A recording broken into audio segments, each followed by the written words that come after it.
Sharon Cuneta, nagsampa na rin ng kaso laban kay Christopher Min.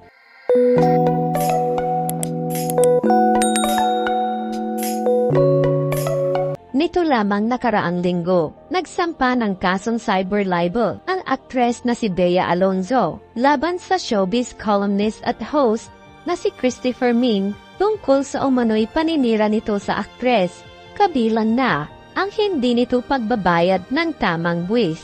At ngayon, isa na namang kaso ang kakaharapin ni Christopher Min matapos magsampa ng kasong cyber libel din ang megastar Sharon Cuneta at asawa nitong si Kiko Pangilinan. Nagsampa ng kaso ang mag-asawa sa Makati City Prosecutor's Office ngayong araw May 10.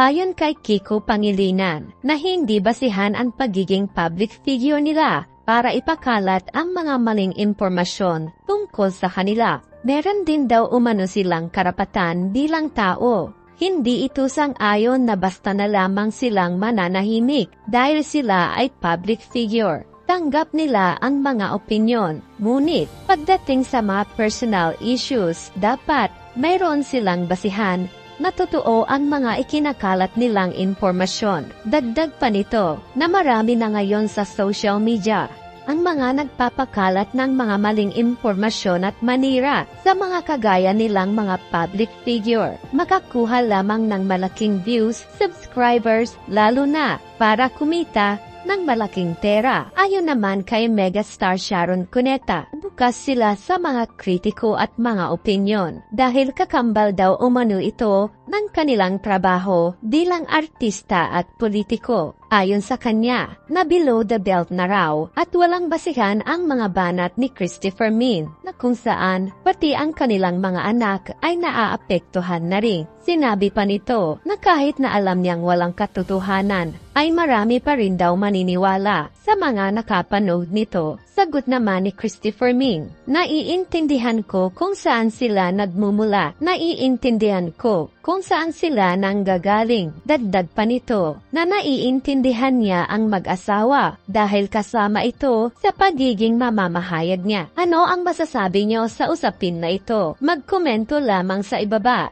at huwag kalimutang mag-subscribe para sa susunod ko pang mga bagong upload.